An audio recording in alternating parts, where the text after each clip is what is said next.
Assalamualaikum warahmatullahi wabarakatuh. Perkenalkan, saya Dina Aryaningrum dengan NIM 200210104040 bersama rekan saya Julia Esa Ayu Firdausi dengan NIM 200210104123. Kami dari S1 Pendidikan IPA Fakultas Keguruan dan Ilmu Pendidikan Universitas Jember.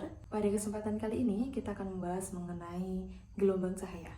Kita akan memaparkan materi mengenai 3 pembahasan, yaitu interferensi, difraksi, dan polarisasi, di mana setiap pembahasan yang akan kita sampaikan terkait interferensi, difraksi, dan juga polarisasi, kita akan menjelaskan mulai dari pengertiannya, sifat-sifatnya, dan juga contoh dari setiap pembahasan yang akan kami sampaikan. Untuk mengetahui materi lebih lanjut, mari kita simak video penjelasan berikut. Sebelum masuk dalam penjelasan materi terkait interferensi, difraksi, dan polarisasi, kita perlu mengetahui mengenai gelombang cahaya. Jadi cahaya merupakan suatu rambatan gelombang dari getaran medan listrik atau medan magnet yang saling tegak lurus dengan arah rambatan cahaya, di mana cahaya di sini termasuk dalam gelombang elektromagnetik. Dan getaran medan listrik dan medan magnet itu dapat merambat dalam medium maupun tanpa medium. Oleh karena itu dikatakan bahwa cahaya ini dapat merambat dalam suatu ruang yang hampa. Cahaya di sini yang disebut sebagai gelombang tadi atau termasuk gelombang transversal memiliki beberapa sifat nih. Jadi diantaranya dapat dipantulkan atau biasa disebut sebagai refleksi. Yang selanjutnya dapat dibiaskan atau refraksi, dan yang selanjutnya dapat dilenturkan atau disebut sebagai difraksi, dapat dipadukan atau superposisi, dapat digabungkan atau interferensi, selanjutnya dapat dikutupkan atau orang-orang menyebutnya sebagai polarisasi, serta dapat diuraikan atau dispersi. Materi pertama yang akan kita bahas pada kali ini yaitu mengenai interferensi cahaya. Tahukah kamu apa itu interferensi cahaya? Interferensi cahaya merupakan perpaduan dua atau lebih sumber cahaya sehingga menghasilkan keadaan yang lebih terang atau disebut dengan interferensi maksimum, dan keadaan yang lebih gelap disebut dengan interferensi minimum. Untuk syarat terjadinya interferensi cahaya yaitu yang pertama, cahaya harus selalu bersifat koheren. Arti koheren yaitu dua sumber cahaya atau lebih yang mempunyai frekuensi, amplitudo, dan beda fase yang tetap. Untuk prinsip interferensi yaitu apabila dua gelombang yang merambat dan dengan arah yang sama dengan fase yang tetap konstan terhadap waktu, maka dapat terjadi keadaan sedemikian rupa sehingga energinya tidak didistribusikan secara merata. Akan tetapi pada titik-titik tertentu mencapai harga maksimum dan pada titik-titik lain akan mencapai harga minimum. Interferensi cahaya dibedakan menjadi dua macam, yaitu yang pertama interferensi konstruktif dan interferensi destruktif. Interferensi konstruktif merupakan interferensi cahaya yang terjadi ketika puncak suatu gelombang secara sempurna berhimpitan dengan puncak gelombang lainnya. Selama interferensi konstruktif, radiasi cahaya berada dalam fase yang satu sama lain, yang mengarah pada peningkatan yang signifikan dalam intensitas cahaya yang dihasilkan. Untuk yang kedua yaitu interferensi destruktif. Interferensi destruktif merupakan cahaya terjadi ketika dua gelombang cahaya bertemu satu sama lain di luar fase. Hal ini berarti intensitas cahaya yang dihasilkan berkurang dengan jumlah tertentu.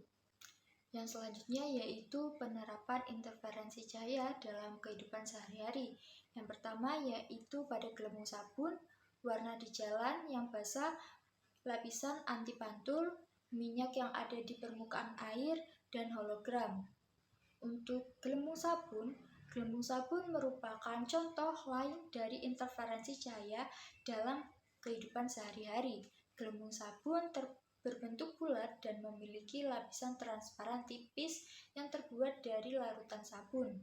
Ketika cahaya putih jatuh pada permukaan gelembung sabun dan dipantulkan dari permukaan atas dan bawah gelembung sabun, hanya beberapa warna yang terkandung oleh cahaya putih cenderung mengalami interferensi konstruktif sedangkan warna lain mengalami interferensi destruktif. Yang kedua yaitu tambalan warna di jalan yang basah. Seseorang dapat dengan mudah mengamati bercak warna yang terbentuk di jalan selama pada musim hujan. Bercak warna di jalan basah ini pada dasarnya terbentuk karena fenomena interferensi cahaya putih. Lapisan minyak yang diendapkan di permukaan jalan yang basah berperan terutama atas fenomena interferensi konstruktif dan interferensi destruktif dari warna-warna yang terkandung oleh cahaya putih yang datang. Yang ketiga yaitu pada lapisan antipantul. Lapisan antipantul yang ada pada permukaan lensa kacamata, kamera, dan lain sebagainya merupakan salah satu aplikasi utama dalam interferensi cahaya. Tujuan utama dari pelapisan antimantul ini adalah untuk mengurangi intensitas cahaya yang jatuh pada permukaan objek. Fenomena interferensi serupa juga dapat diamati pada permukaan kaca mobil. Yang keempat yaitu contoh dari penerapan minyak di permukaan air. Minyak dan air memiliki sifat kimia dan fisika yang berbeda. Massa jenis minyak relatif lebih kecil daripada air. Inilah alasannya mengapa kedua cairan tidak bercampur satu sama lain dan minyak cenderung mengapung di permukaan air. Ketika seberkas cahaya mengenai permukaan minyak, itu akan dipantulkan oleh permukaan atas dan bawah lapisan. Untuk contoh penerapan yang terakhir yaitu pada hologram. Teknik hologram juga memanfaatkan interferensi sebagai cahaya untuk menghasilkan gambar pada objek 3 dimensi dalam kehidupan yang nyata.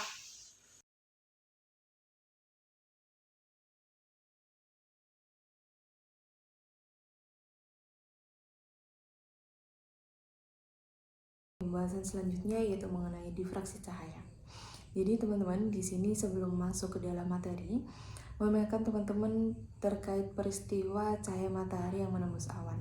Nah, mengapa cahaya matahari itu bisa menembus awan? Karena ternyata dalam awan itu sendiri terdapat celah-celah atau bagian celah awan sehingga cahaya matahari bisa masuk atau kita bisa melihatnya dengan menembus awan.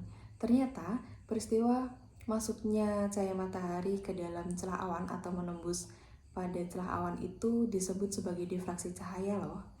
Selain itu juga ketika ada suatu ruangan gelap, ketika kita membuka pintu dan cahaya masuk melalui celah pintu, itu juga disebut sebagai difraksi cahaya. Oke, mengenai difraksi cahaya, sebenarnya difraksi cahaya itu merupakan sebuah pelenturan cahaya yang dapat terjadi ketika cahaya itu sedang merambat atau menembus melalui suatu penghalang atau celah yang sempit.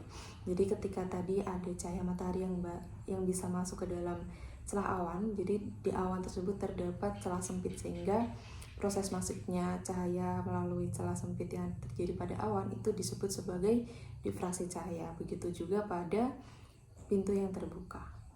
Nah, terkait difraksi cahaya, perlu teman-teman ketahui bahwa dalam difraksi cahaya ini ada difraksi celah tunggal dan juga difraksi kisi.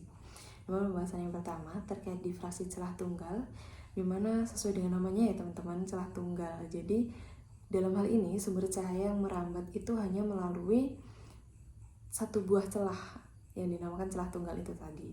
Nah, sebagai contoh, ketika terdapat sebuah cahaya laser atau cahaya senter yang ditembakkan atau diarahkan melalui celah tunggal, maka di situ akan menghasilkan sebuah pola terang dan gelap pada layar, atau ketika teman-teman mengarahkannya pada dinding akan terjadi pola terang gelap pada dinding, di mana jarak di antara pita terang pusat dengan pita gelapnya itu merupakan satu panjang gelombang. Sedangkan jarak antara pita gelap dengan pita terang yaitu setengah dari panjang gelombang. Baik, terkait difraksi gelombang cahaya yang melewati celah tunggal itu kan akan membentuk suatu pola terang gelap dan selang-seling pada media layar atau layar yang ada di balik celahnya.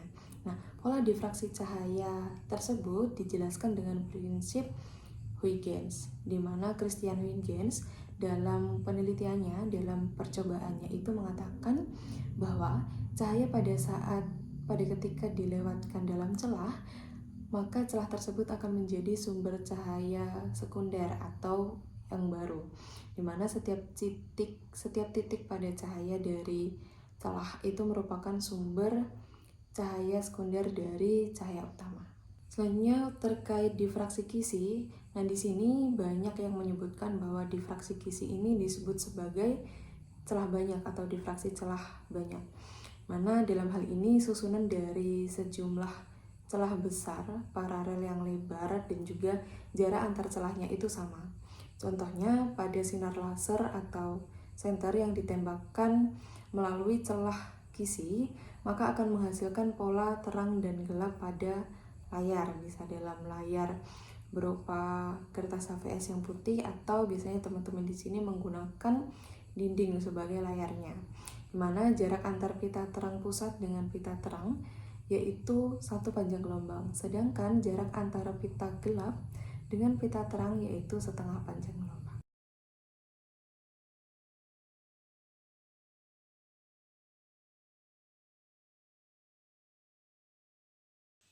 Materi selanjutnya yaitu mengenai polarisasi. Apakah kalian tahu polarisasi itu apa? Polarisasi merupakan suatu peristiwa perubahan arah getar gelombang pada cahaya yang acak menjadi satu arah getar. Polarisasi merupakan parameter penting yang menentukan kualitas gelombang elektromagnetik. Karena cahaya masuk gelombang elektromagnetik, maka cahaya ini mempunyai medan listrik dan juga medan magnet yang keduanya saling bersosialisasi dan saling tegak lurus satu sama lain, serta tegak lurus terhadap arah rambatannya. Sebagai gelombang transversal, cahaya dapat mengalami polarisasi. Polarisasi cahaya dapat disebabkan oleh 4 cara, yaitu yang pertama refleksi atau pemantulan, absorpsi atau penyerapan, pembiasan atau fraksi, dan hamburan. Yang selanjutnya yaitu penerapan polarisasi dalam kehidupan sehari-hari. Yang pertama yaitu warna biru pada langit. Pada siang hari tampak berwarna biru, padahal warna biru tersebut bukan warna asli dari langit, melainkan hasil dari perambatan sinar matahari yang mencoba untuk memberikan cahaya pada bumi secara langsung. Yang kedua yaitu pada kacamata berwarna hitam. Dengan menggunakan kacamata hitam, maka kita dapat melihat benda-benda tanpa merasakan silau oleh cahaya matahari dan pantulannya. Yang ketiga yaitu pada film 3 dimensi. Diproduksi dan ditampilkan dengan bantuan polarisasi. Polarisasi digunakan untuk menambahkan antara gelombang transversal dan gelombang longitudinal. Yang terakhir yaitu pada spektroskopi inframerah yang menggunakan polarisasi cahaya.